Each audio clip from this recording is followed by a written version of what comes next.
Hello and welcome to another pond alterations video. So in this video I'm going to be making a few changes to the pond and hopefully making it a little bit better. Hopefully getting rid of a little bit of the background noise that you can hear the pumps and stuff like that, and hopefully speeding up the flow rate through my Backy River and stuff like that. So what I'm going to be doing is, there's two pumps on this system and we're replacing the two 2-inch pipes to each pump with one 4-inch pipe to both pumps, and you'll sort of see why in a minute. And well, you can see why a bit now because they go everywhere.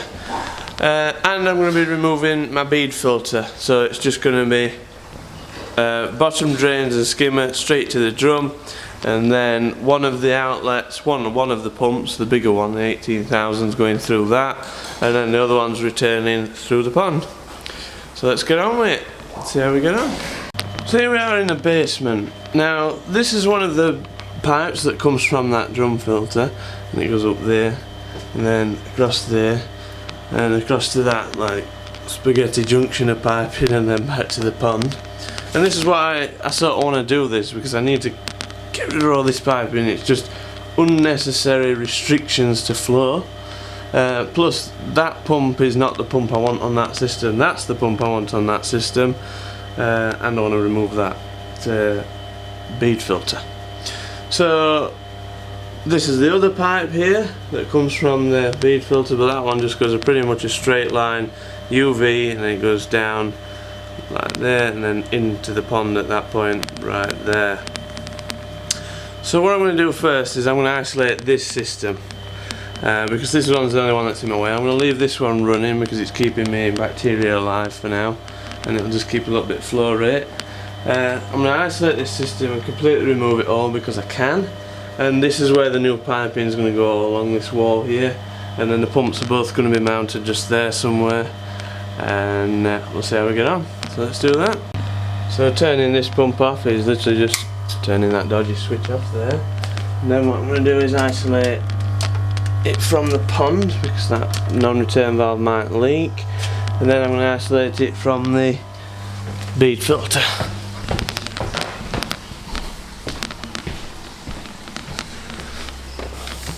Like so. So that's that line completely isolated at that point, although it is still full of water, so I need to figure out a good way to get water out of it.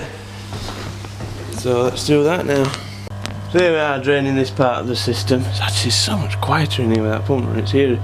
I'm going to open this valve. I think it goes that way. Fortunately I found a bit of pipe that points down. Then I've got to drain this UV fire. I've got to turn it off as well. And then we're good. Once that's drained, let's go and turn the UV lights off. Don't think we need them anymore. I won't be incorporating the UV lights into the new pond, or those UVs anyway. So UVs are number 3, I think. That should be the UV lights off.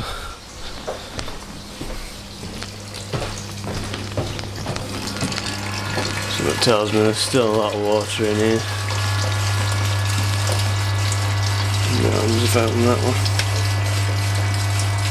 Oops. A bit of water. That's that. Now I've got to drain this UV light without covering everything in water. So let's get into that. Right, I'll get back to you in a bit. That's that draining all over everything, but still, I tried. There we go. So there we go. The next place to drain is somewhere around this pump here, probably that thing, because this line will be still full. And then we should be dry. There we go, I've took that bung out at the bottom of the pump, so all that system should be draining there, and then it can be removed. And just letting it go out floor, it'll find its way to all over there. Might clean up a few things as well first, that'd be nice. Oh, isn't it?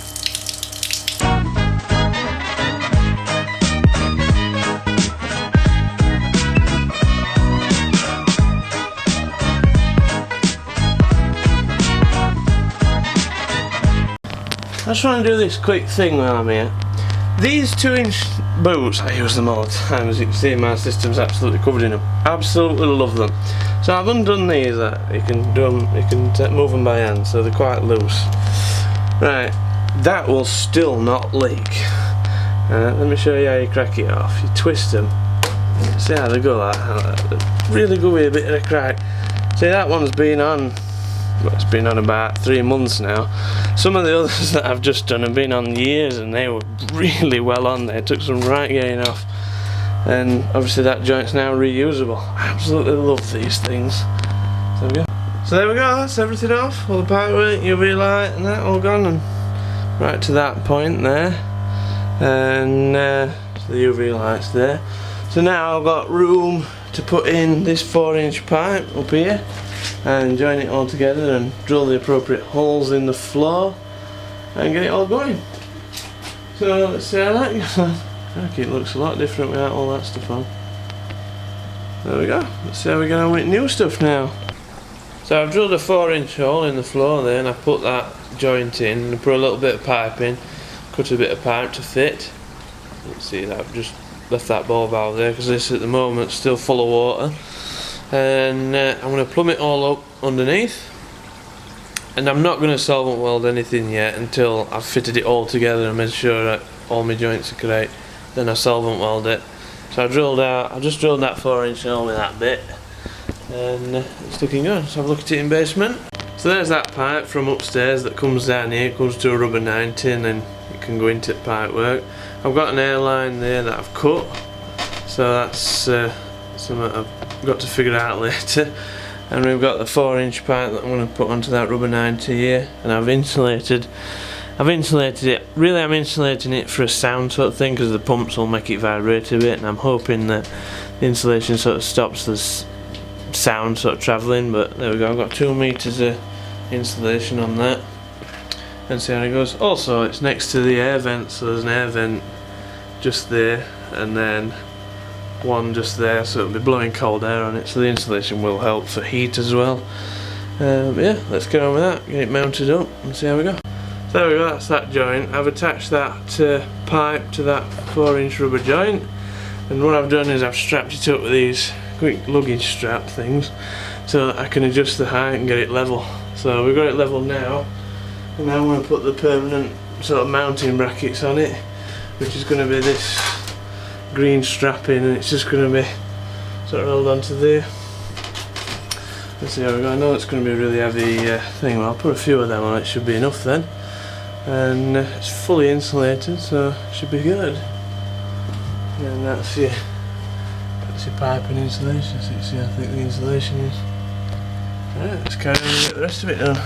So there we go, that's today done. So I've got to there, which I sort of stopped because I wanted to figure out where I needed to put my pipe work, and then I ended up building this sort of shelf and that for the pumps to sit on. And I mounted this pump sort of where I want it to sort of sit, and that's where I'm going to have it. And then the other pump's going to be underneath here, and I'm going to mount the pump on this piece of wood. And then underneath that I'm going to have a bit of insulation so the pump can sort of do its vibrating sort of thing on there and not resonate into this wood. So hopefully it makes it a lot quieter than it previously was. And the other one can go under there, and I've sort of worked out how that's going to go. But yeah, I didn't really get as much done as I sort of expected I would today, to be honest.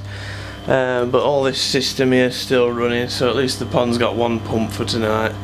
And hopefully tomorrow we can get them both running again.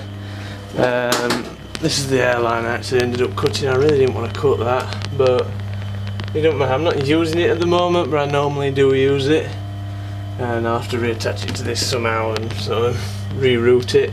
But I'm really pleased with the positioning of this pipe, and hopefully these straps are good enough to sort of support the weight of the pipe plus the water that's in it.